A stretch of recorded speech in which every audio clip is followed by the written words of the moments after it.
क्रांतिकारी जय भीम, नमो बुद्धाय। Good morning साथियों।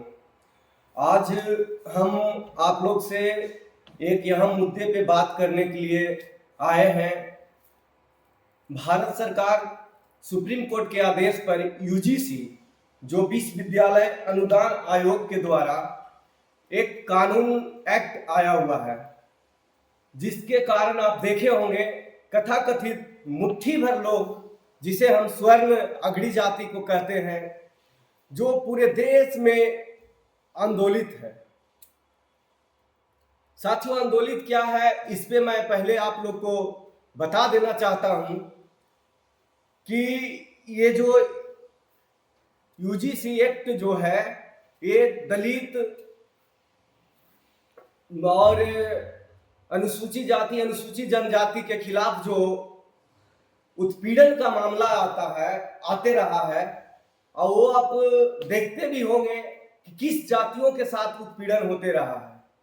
देखे होंगे दलित और अनुसूचित जाति अनुसूचित जनजाति एवं पिछड़ा वर्ग अति पिछड़ा वर्ग के साथ आए दिन अत्याचार होते रहते हैं। देखे होंगे कि हाल के दिनों में एक ओबीसी कास्ट के आदम जाति के लोग जो थे, कथावाचक कर रहे थे, कथावाचक थे, वो उनपे स्वर्ण जाति के महिलाओं के द्वारा पेशाब छिड़का गया। मध्य प्रदेश में एक दलित के ऊपर पेशाब कर दिया गया। इस तरह के अनेक मुद्दे हैं। कहीं घोड़ी पे चढ़ने पे दलित उत्पीड़न किया जाता है। यही सब पे एक यूजीसी जो है 2013 का ये एक्ट है, इसे संशोधन करके फिर से थोड़ा सा कठिन करने का कोशिश किया गया है भारत सरकार के द्वारा, जिस कानून के द्वारा संरक्षण देने का काम किया जा रहा है। तो फिर ये पूरे जो मुट्ठी भर स्वर्ण जाति है, ये पूरे देश में आंदोलित क्यों है? सोचने वाली बात है साथियों कि यदि आप इस कानून का विरोध वही लोग कर रहे हैं, यदि आपने ये कानून के खिलाफ कोई काम करते नहीं है, तो ये कानून से डरना क्यों है?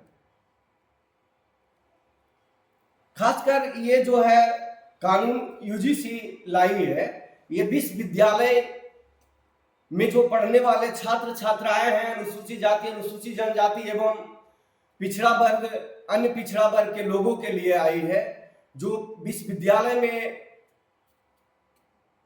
ये दबे कुचले जाति जो है, उनके साथ उत्पीड़न जो होता आया है। आप देखे होंगे 2016 की घटना है। रोहित बोमुल्ला को सुसाइड करने पे मजबूर कर दिया गया, इसलिए कि सिर्फ ये दलित जाति से बिलोंग करते थे। एक थे पायल तांडव, ये 2017 का घटना है। ये भी एक पिछड़े वर्ग की या दलित वर्ग की लड़की थी, जिसे इतना प्रताड़ित किया गया जो ये सुसाइड करने पे मजबूर हो गए। अब बात आती है कि यूजीसी जो कानून लाई है, इसमें इतना स्वर्ण लोग को डरने की जरूरत ही क्या है? हमें नहीं लगता है कि जो ये कानून आई है यूं ही नहीं आए हैं।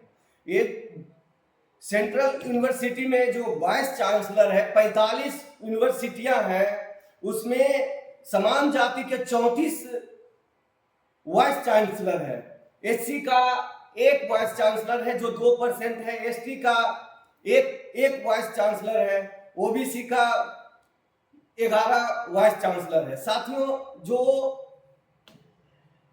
जनसंख्या के आधार पर 85 से 80-90% है, उनका भागीदारी सेंट्रल यूनिवर्सिटी में कितनी है आप देख सकते हैं। 2%, 1%, 3% और 5%, मात्र 8% है। जो मुट्ठी भर स्वर्ण लोग हैं, जिनकी भागीदारी सेंट्रल यूनिवर्सिटी में है 34 से 35%।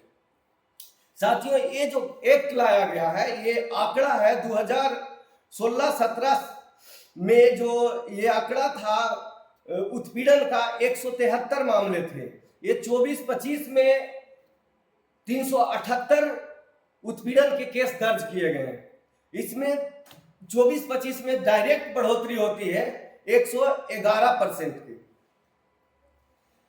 अब बात आती है कि शैक्षणिक और गैर शैक्षणिक संस्थानों में 90% लोग तो 70%, 90%, कहीं 80% लोग स्वर्ण जाति के ही हैं।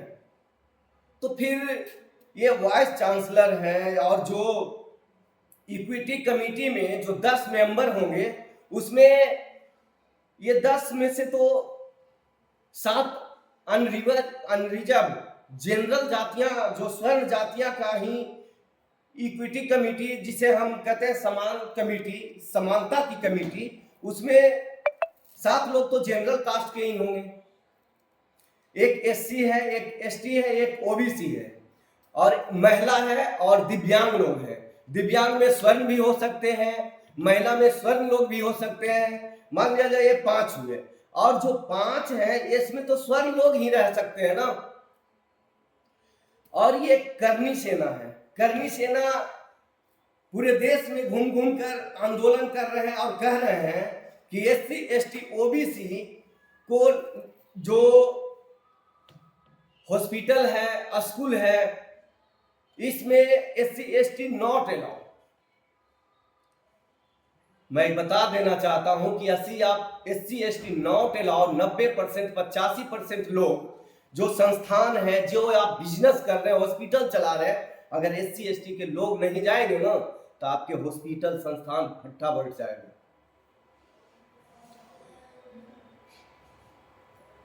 साथियों, अंत में मैं यही कहना चाहता हूं कि यूजीसी जो कानून आया है, ये मुट्ठी भर लोग सोच रहे हैं कि सरकार को दबाव में लाकर हम इस कानून को वापस ले लेंगे। तो मैं कह देना चाहता हूं, अगर यूजीसी कानून वापस हुई तो हम 85% एससी एसटी ओबीसी के लोग पूरे देश को बंद कर देंगे, पूरे देश को में चक्का जाम कर देंगे। और इन्हीं सब बातों के लेकर हम फिर आएंगे अगले वीडियो में। वीडियो को पूरा देखिए। क्रांतिकारी जय भीम, नमो बुद्धाय। मैं सुबोध कुमार आचार्य।